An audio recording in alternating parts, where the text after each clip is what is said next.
Oke, Assalamualaikum warahmatullahi wabarakatuh. Selamat datang di channel Pinter Bareng Amun. Ya, buat para subscriber, terima kasih telah mensubscribe channel Pinter Bareng Amun. Hari ini kita akan memulai kembali latihan yang sudah lama kita belum upload lagi. Jadi mohon maaf karena beberapa kesibukan. Jadi saya baru dapat melakukan upload video di kesempatan kali ini.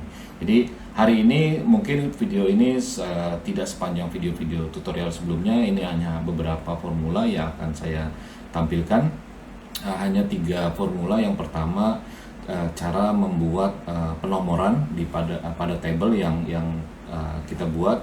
Ada 3 pendekatan yang nanti teman-teman bisa kita berikan contoh. Ya, pendekatan pertama yang perhitungan pembuatan penomoran secara normal, kedua menggunakan rumus, yang ketiga menggunakan rumus fungsi if dan len. Yang kemudian di contoh kedua yaitu adalah penggabungan antara kolom 1 dengan kolom 2. Kemudian itu pun ada 2 pendekatan rumus. Kemudian yang ketiga itu saya coba berikan contoh sederhana, yang paling sederhana jika teman-teman ingin menggunakan fungsi recorder pada Excel untuk merekam makro. Jadi sehingga pada saat teman-teman ingin membuat makro tanpa harus membuat coding sintaknya, jadi cukup nge-record, nanti tinggal di copy paste untuk ditaruh pada tombol yang akan ditetapkan. Oke, kita masuk ke tampilan di layar. Jadi pada hari ini saya ada 3 table, ada 3 task yang akan saya buat. Ya, pertama di sini berkaitan dengan pembuatan penomoran. Ya, kebetulan di sini saya kasih contoh cukup 5 isian yang dari table yang ini ya sebagai ilustrasi aja. Jadi memudahkan teman-teman. Biasanya kalau orang itu pada saat membuat nomor, ya di kolom B ini ingin membuat nomor, ada yang secara manual harus dibuat ya seperti ini. Ini kalau misalnya jumlahnya hanya 5 itu bisa langsung secara manual. Namun kalau misalnya ingin membuat nomor yang cukup banyak, ya kalau memang ingin dibuatkan formula, ada beberapa pendekatan. Yang pendekatan pertama biasanya ada juga orang yang diklik 1 dan 2 nya dulu, dibuat nomor 1, 2, kemudian ditarik di pojok yang bertanda plus, ya setelah berubah kursornya menjadi plus hitam, baru ditarik, di drag ke bawah, selesai langsung nomornya tanpa ada formula apapun. Ya, atau pendekatan ketiga yaitu dengan menggunakan rumus formula sama dengan nomor yang di atasnya ditambahkan 1. Ya, ini formula yang paling sederhana. Ya, tinggal di copy kemudian selesai. Nah, ini adalah cara yang ketiga. Nah, cara yang keempat biasanya ini nanti diisi setelah kolom yang di sebelahnya setelah terisi. Ya, jika ada data yang diisi, jadi dia baru diisi. Misalnya setelah Ahmad dan Budi, nanti masih ada kolom yang masih kosong. Nanti nomor ini akan tampil setelah kolom yang di sebelahnya itu terisi. Gimana rumusnya? Saya coba hilangkan dulu Budi. Ya, pakai rumus fungsi if dan len, ya. If len B3 C4, ya. C4 lebih dari 1 karakter, karena 1 karakter itu A, 1 karakter B berarti 2 karakter. Jadi kalau lebih dari 1 berarti 2, ya, 2 dan seterusnya. Jika C4 lebih dari 1, maka nomor di atasnya, yaitu nomor di kolom B3, ditambahkan 1. Jika dia kosong, kita anggap 0 kosong, ya, enter. Nah, mungkin di sini kelihatan kosong, tapi formulanya sudah ada. Jika kita tulis keterangan di sebelahnya, dia akan langsung tampil nomornya. Nah, jika kita copy, ya, copy ke bawah, di sini tampilannya masih kosong. Jika kita isi datanya, nomor berikutnya pasti akan tampil. Ya, kalau dia hanya 2 karakter, AU misalnya, itu juga sudah bisa tampil. Tapi kalau hanya 1 karakter, nomor dia belum bisa, karena tadi rumusnya jika kolom C-nya itu lebih dari 1 karakter, maka dia akan tampil. Oke, ini adalah rumus yang pertama, ya. Ini formula yang pertama untuk membuat penomoran pada tabel jika ingin dilengkapi dengan formula. Ada beberapa formula, tadi contohnya ada yang menggunakan di drag and drop itu tanpa formula. Yang formula pertama yaitu ditambahkan, yang formula kedua jika menggunakan fungsi if dan len. Oke, kemudian untuk yang latihan yang kedua di sini biasanya kadang-kadang pada kolom-kolom yang sudah kita buat, kita ingin menggabungkan nih. Misalnya di sini ada kolom G, itu kolom yang A ini, yang tabel AB. Kolom ini berisi nama karakternya tahun, kemudian di kolom B-nya adalah baru.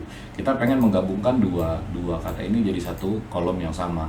Ada beberapa pendekatan di dalam rumus yang tersedia itu yang pernah saya terapkan itu. Ada pendekatan dengan menggunakan rumus concatenate ya, concatenate.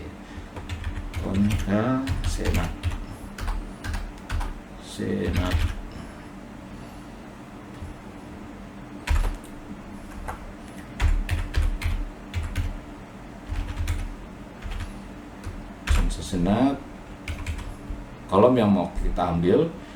Kalau kita langsung koma tanpa ada tanda kutip, spasi, tanda kutip, dan langsung di klik yang kolom yang mau kita gabungkan, itu akan tergabung namun tidak ada spasi. Kita lihat ya, enter. Nah, itu jadi tampilannya tahun baru tanpa spasi.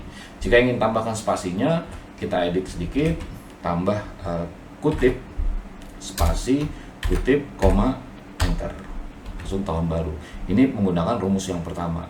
Jika ingin menggunakan rumus yang kedua, kita bisa teman-teman nanti bisa pilih mana yang paling mudah, yang paling gampang, yang paling enak digunakan. Ya, pendekatan kedua, kolom yang akan kita ambil, kolom pertama, ya kata pertama yang akan kita ambil, kita kasih koma, kita kasih ya koma, dolar,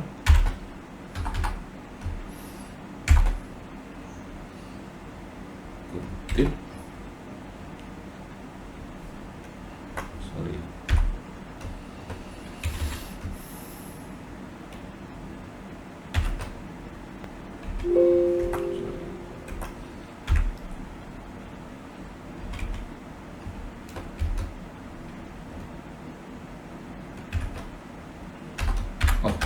dan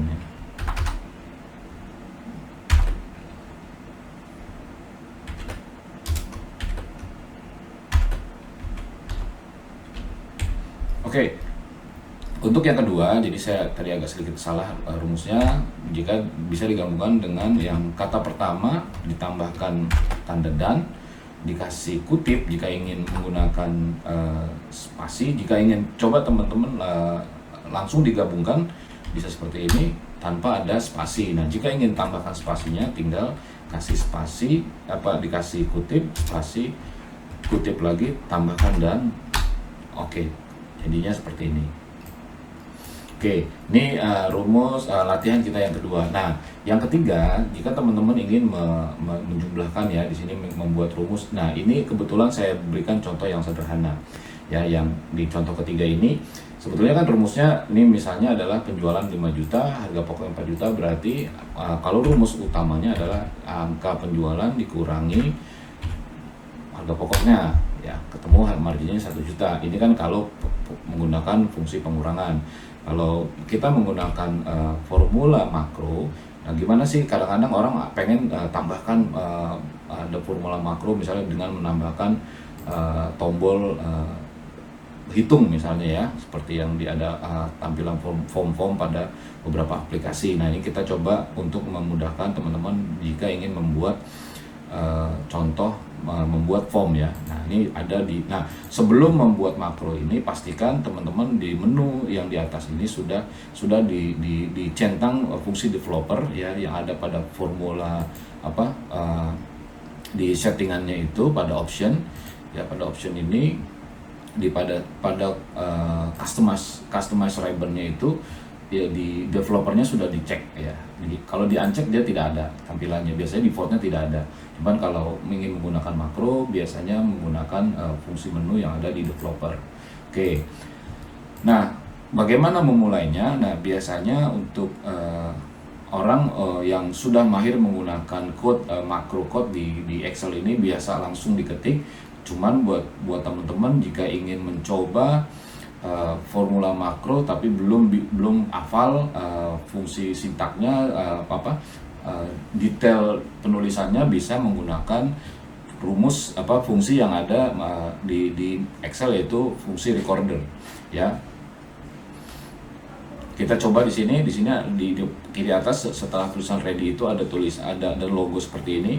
Di sini bisa digunakan untuk merecord tampilan. Setelah teman-teman mengklik record ini, setiap aktivitas yang tampil di dalam aktivitas teman-teman begitu diklik tombol itu akan ke-record.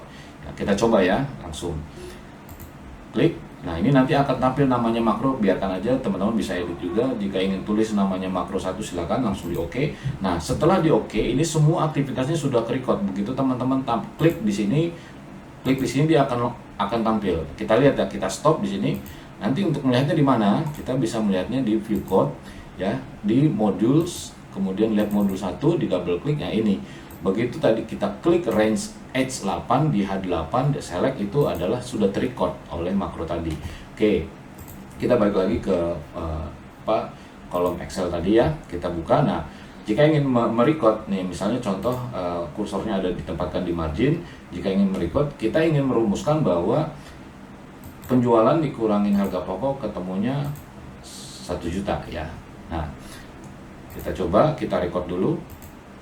Kemudian ini berarti makro yang kedua, kita oke kan, klik di sini sama dengan ini dikurangin harga pokok, penjualan dikurang harga pokok, enter ya. Misalnya ditambahkan satu aktivitas lagi, nanti akan record. Jika sudah selesai langsung di stop. Nah, jika ingin melihat makronya tadi, tinggal dilihat. Nah, tampilannya di modules tadi, yang ini yang makro 2, dia sudah ter-record seperti ini ya.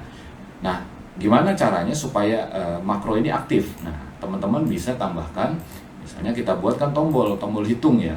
Kita buatkan di sini. Oke. Nah, di sini kita kasih rumus yang makro tadi, yang masih ada di sini. Kita buka yang di modules tadi ya. Nah, di sini yang sudah dibuka. Nah, ini kita copy aja. Kita balik lagi ke sini, kita langsung paste di situ.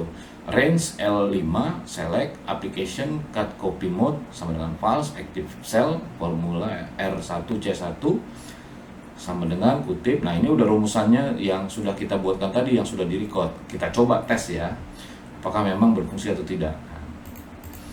Nah, ini kalau masih diklik masih ada tanda ini, berarti masih design mode ya. Dilepas dulu design mode-nya, kita hilangkan dulu. Nah, otomatis dia akan terbaca seperti ini. Teman-teman jika ingin mengedit tombol ini, bisa di design mode lagi, diklik, nanti bisa diedit ininya ya, propertiesnya. Ini kan masih comment button ya, kita ganti namanya. Ini untuk penamaan di makronya, namun untuk penamaan tampilannya kita bisa ganti di caption ya. Captionnya kita ganti, misalnya tombol hitung. Jika diganti akan jadi tampilan seperti ini. Kalau ukurannya masih terlalu lebar, bisa diedit. Nah, tinggal dipindah-pindahkan. Misalnya pengen ditaruh di sini ya. Oke, ini ada tombol hitung. Oke, jika sudah selesai bisa di close. Jika sudah ingin dicoba hitung ulang, misalnya kita rubah angkanya. Ya, kita coba hilangkan. Nah, kalau kita misalnya hitung, klik di sini karena masih design mode, kita hilangkan dulu design mode-nya. Jika kita hitung, nah, tampilnya akan seperti rumus yang sudah kita record tadi. Oke, mungkin sementara formula yang bisa saya sampaikan seperti itu latihan hari ini. Terima kasih jika memang ada teman-teman yang ingin memberikan masukan pada video-video yang kita tampilkan. Kedepan kita mungkin akan mulai membuat video tutorial, mulai masuk ke PowerPoint. Saya akan coba berikan video berupa PowerPoint. Nanti mudah-mudahan bisa memberikan gambaran yang bisa bermanfaat bagi semua sahabat-sahabat Pinter Bareng Amun. Oke, itu saja. Terima kasih. Mohon maaf jika ada kekurangan. Bagi teman-teman yang sobat Pinter Bareng Amun yang belum subscribe, silahkan subscribe dan jangan lupa klik like, share dan bunyikan loncengnya. Assalamualaikum warahmatullahi wabarakatuh.